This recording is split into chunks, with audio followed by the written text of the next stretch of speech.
Bismillahirrahmanirrahim. Assalamu alaikum. Dear PGs and colleagues,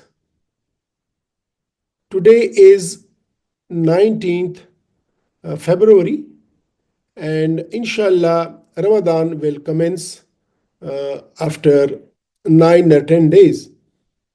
At this time, the most frequent question which is asked from us is by the relatives or by the patients of liver cirrhosis that they want to keep fast or if they can fast during the Ramadan or not. Ramadan and cirrhotic patients, it's not a simple and straightforward question or straightforward matter. You have to think about many factors. You have to analyze the many aspects, and then you advise the patient whether the patient can fast or not during the Ramadan. So for this purpose, I'm starting a workshop of liver cirrhosis in Ramadan, and this workshop consists of a couple of videos, and we will explore the different aspects of this issue, the liver cirrhosis in Ramadan. So today is the first introductory video, and then we will discuss a couple of case histories, real-world case histories, and then we will explore the different aspects of the liver cirrhosis in Ramadan.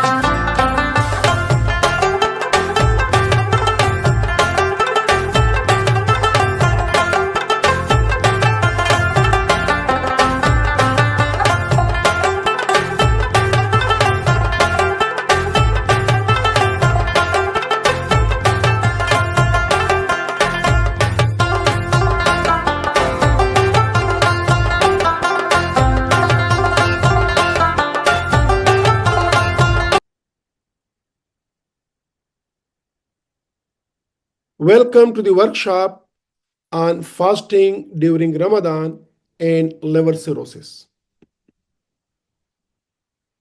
This workshop will answer the key question: can patients with liver cirrhosis safely fast during Ramadan? If yes, under what conditions? And if not, how do we advise them compassionately?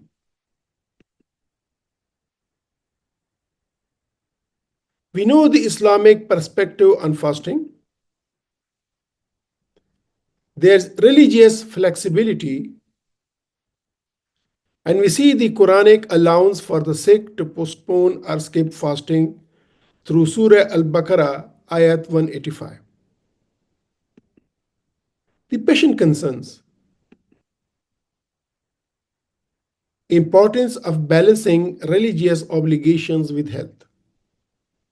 Most of the patients, they want to fast. And this becomes the responsibility of the caring physician to assess, to evaluate whether the patient can fast or not. And at times, such patients come to us and they want to avoid fast and ask the doctor to confirm that yes, they cannot fast. And in fact, their condition is stable and they can fast. So it's the both way. Patients most of the times want to fast, but the fasting can be deleterious to their disease. And at times the patient don't want to fast, but the disease is stable. So this decision by the doctor, whether the patient can fast or not, is very, very critical and important religiously as well.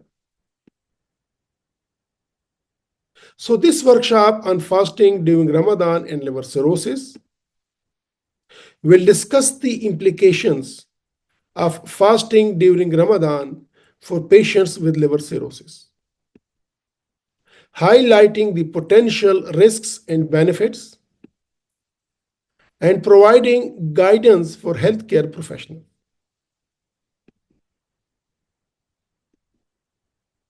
This workshop has 5 main sections. Section number 1, it is about introduction and background of the issue.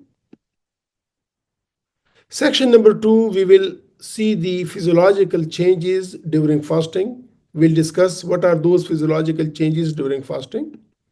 In the third section, we will discuss risks and complications of fasting in liver cirrhosis.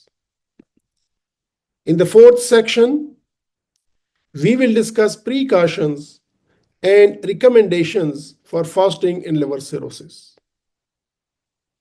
And in the fifth section, we will see the conclusions and future directions for this issue. In the first section on introduction and background, we will revise and we will assess the definition of liver cirrhosis. We know it's a chronic liver disease characterized by fibrosis and scarring of liver tissue. We will see the prevalence of liver cirrhosis. We know estimated global prevalence and common causes, viral hepatitis, fatty liver disease, alcohol consumptions. So we will have an overview of these.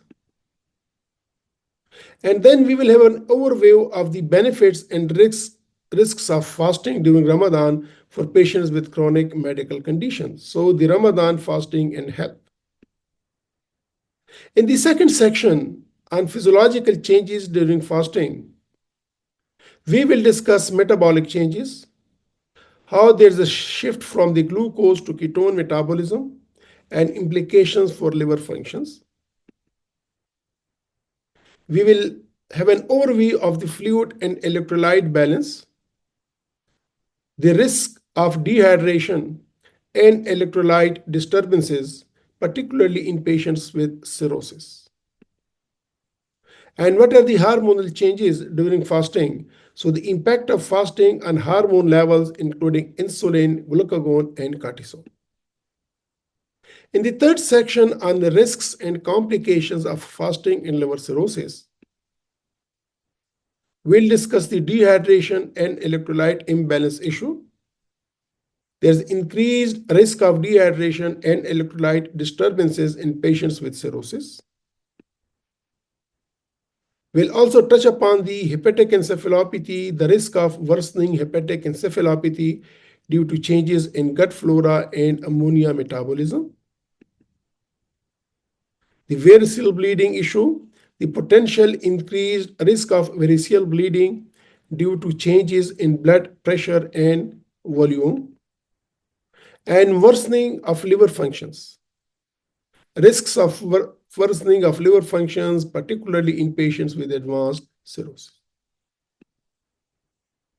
In the fourth section on precautions and recommendations for fasting in liver cirrhosis,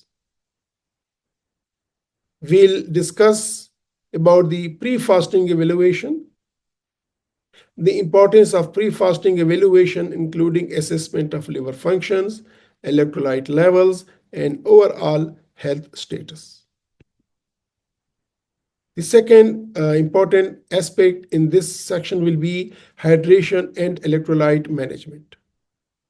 What are the strategies for maintaining adequate hydration and electrolyte balance during fasting? And then we'll discuss about the monitoring and follow-up, the regular monitoring and follow-up to detect potential complications early. And of course, the alternative fasting options. We'll discuss these, like discussion of alternative fasting options such as shorter fasting periods or exemptions from fasting. And in the fifth and final section on conclusions and future directions, We will see the summary of key points.